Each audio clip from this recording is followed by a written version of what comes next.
Hey guys, today we're going to be doing a video on how to use variables. So you can use variables for a lot of different things.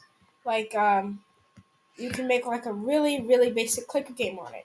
So you could just say when my flag click. Actually no, when this sprite clicked. So you make a variable. When you make a variable, you'll see this here.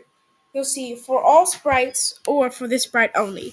What this means is that if you choose for this sprite only, let's see if I click that for this sprite only. That means if I make a new sprite, let's just paint a new sprite, and then you don't have to paint the costume or anything. You go here and hold up. Let's make a variable. Let's call it score. Hold on, I spelled score wrong. Let's call it score. Now let's make it for this sprite only. If it's for this sprite only, you see it's in this sprite. You see how it says sprite one score? That means it's the score for this sprite. Now we can go here and we can see that the score disappears. It's not there anymore. That means we can't use this variable for this sprite. Only for this sprite here. Okay? So that means if we go over here and make a new variable, let's call it score 2, and let's make it for all sprites. Now we have score 2, and it doesn't have that here, which is telling you it's only for that sprite. So yeah, and then we go over here and we still have that variable score. We can use it for this sprite as well. Okay, and this my variable here is just the default. You just delete it. So yeah, that is how you use those. And also, if let's say we have this sprite, I'm gonna make the basic clicker game for this. Now it's say when green flag click, set my variable to 0. Okay, that's gonna say that doesn't matter how much that we change the variable when we click the green flag, it's always gonna go back to 0. Okay, that's kind of what this is. Or we could say when green flag click, set it to 30.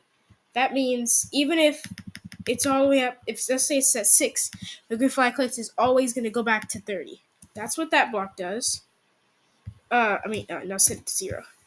This block, as you can see, this one right here, just makes you change the score by however you want. This is changing it by 1.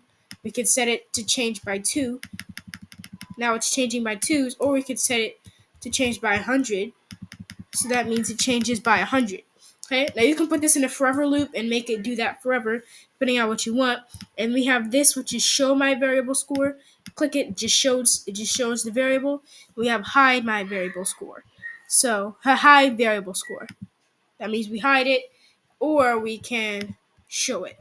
Okay, it means if you just don't want it to be on screen. Sorry, I just cracked my knuckles. Okay, so that's how that works. Now we can make a basic clicker game by saying when this sprite clicked, change my variable by 1 or 2 or however you want. Now we click this, change score by 1. As you can see, that score is changing. But if that means it's only changing for this sprite, which means if we go over here, we don't have it, so we can't do that.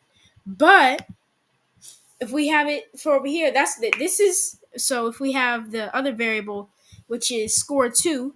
Now let's duplicate all of this, except set it to score 2. Duplicate this. Oh wait, no, not that.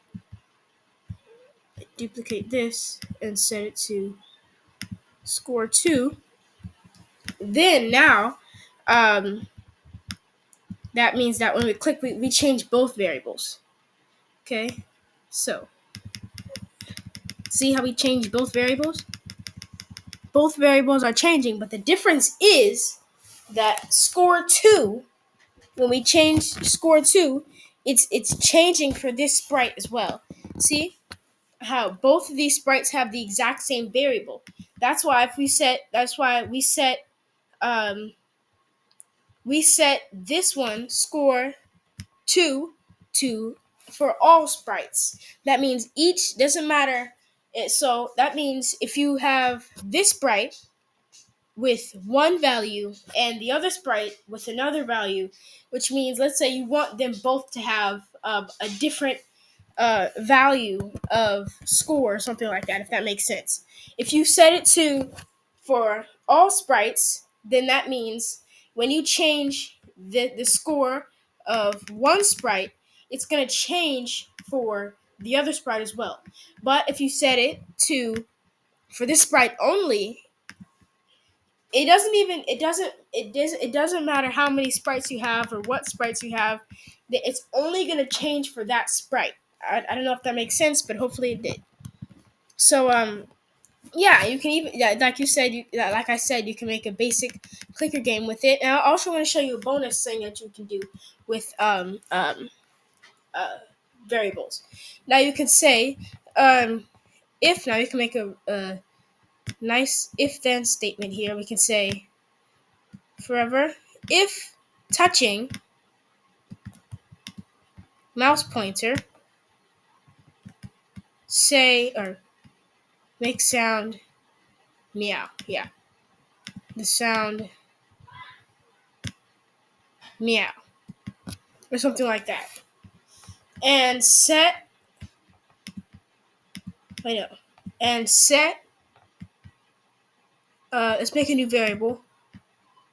Let's call it talking cat or something like that. I don't know. Talking cat like that. Um, Make sure you set it for all sprites only. All sprite for all sprites because we want this sprite to have it as well. Okay, so yeah, and also make sure that we set talking cat to, let's say, true. Set talking cat to true. And yes, you can put letters and words inside of the variable. Okay, so now we can say over here we can say when green flag clicked forever. I could just put an if and say if you can go here and say talking cat equals true.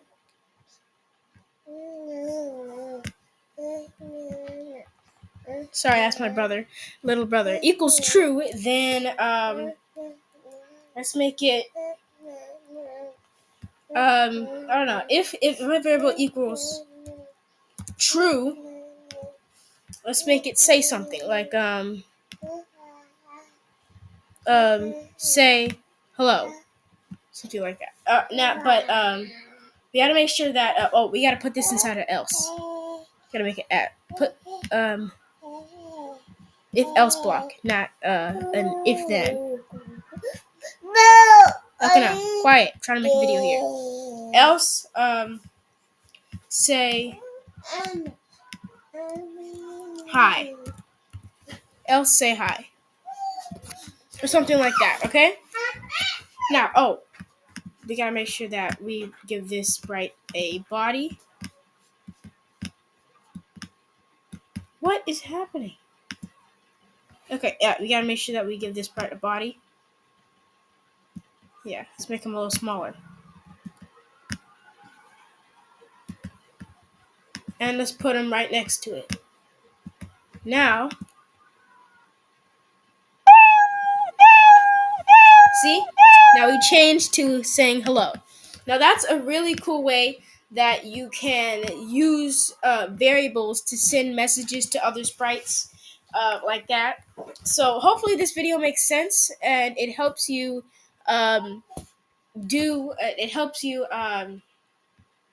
with your variables and your Scratch projects. See you guys later and keep scratching.